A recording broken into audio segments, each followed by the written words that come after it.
So the idea for this video just randomly popped into my noggin the other day as I was looking for ideas for a video and as I was looking through Zelda forums for any new information regarding the sequel to Breath of the Wild. Well, needless to say, there's nothing new.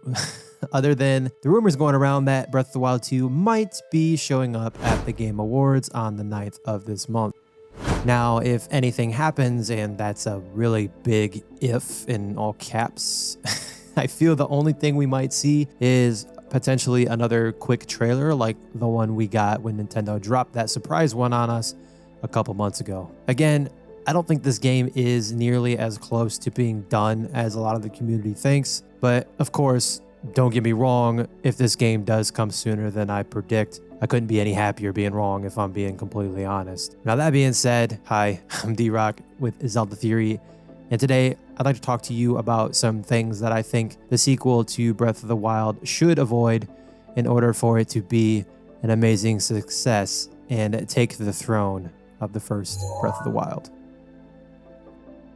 Probably one of my biggest issues with Breath of the Wild is the weapon durability system. Now, before you roll your eyes and say, D-Rock, I seen that coming, just hold on 1 second for me. Now, I want to be as clear as I can be here. I did enjoy this new sort of mechanic to the Zelda series.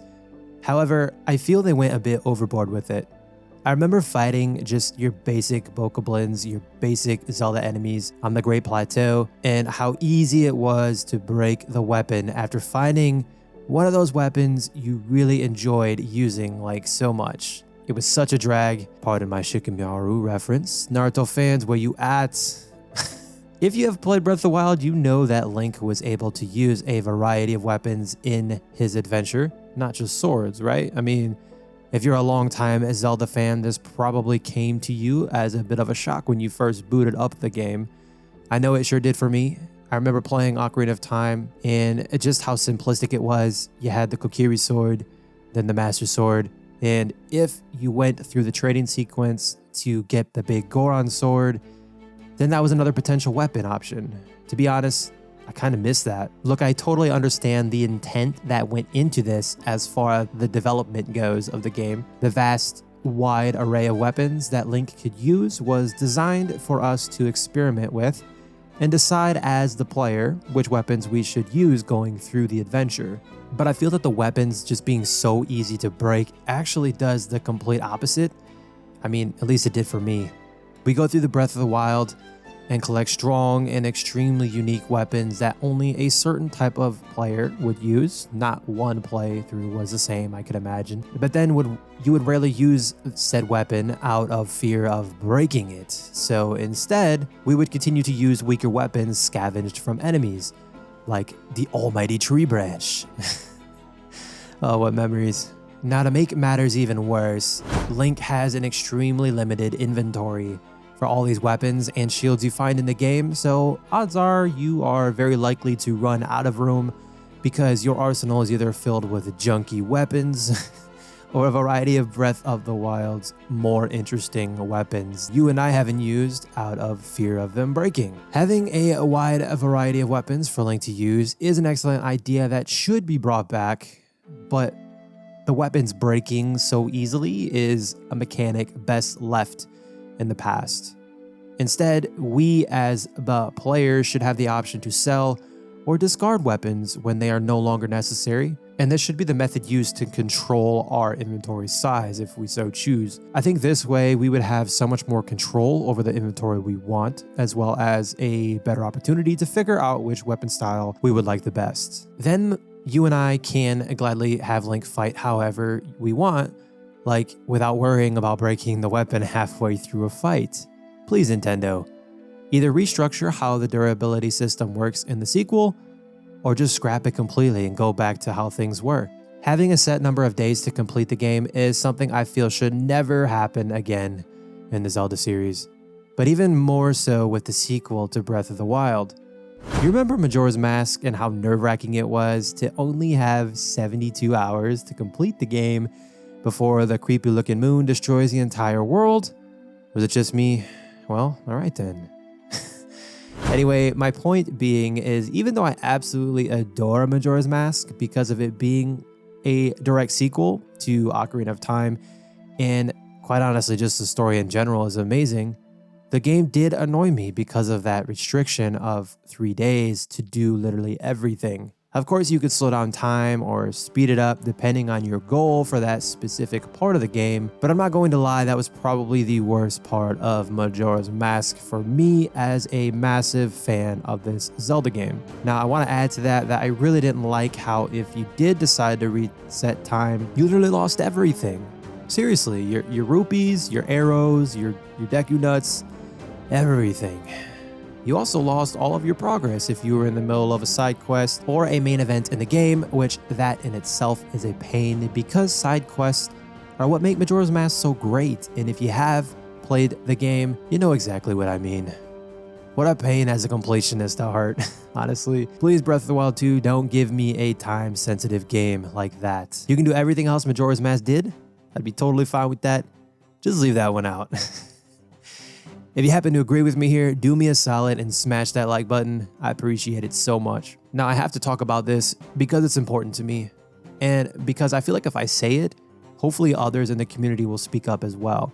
Look, to be honest, I really don't care for how open world Breath of the Wild was. It was way too much for me as the player. Growing up playing Ocarina of Time, Majora's Mask, even though I just got done roasting the time mechanic in the game, it's still one of my all-time favorites. Wind Waker, Twilight Princess, they were all classic games with an amazing adventure, with a beautiful story that makes me smile to this day, even when I'm replaying these gems. To be real, I blame the open world aspect of Breath of the Wild for making the story lackluster in my opinion. Again, in my opinion, because they spent way too much time trying to revolutionize the series, and that in itself sacrificed what made the games great. The story. Not to mention the dungeons not being a thing anymore. Don't even come at me saying that the Divine Beasts were suffice and were okay instead of the real and in-depth dungeons we all grew up on. I can't be the only one, and if I am, that's fine with me. I actually enjoy being a lone wolf. Not only in the end was progression of the story affected, but I do feel personally it was much harder to connect to the characters, and I do feel the insane amount of open world gameplay had a huge play in this too.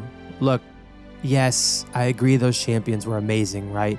With Rivali's unwarranted cockiness, Mipha's pure love, Barbosa's undying will to protect that which matters most, and how could I forget Daruk's brute strength? The champions were an amazing addition to the story, but it's hard to explain, but I don't know, man. I just feel that my connection to them just wasn't as strong as, let's say, my connection was with Link and Saria in Ocarina of Time, or the relationship between Link and Midna in Twilight Princess. Let me be clear, as a fan of the Zelda games, I truly appreciate what Nintendo tried to do with Breath of the Wild as far as trying to revolutionize the franchise by introducing the open world aspect instead of the very linear path that we have grown accustomed to, but I believe there needs to be a healthy balance of the two.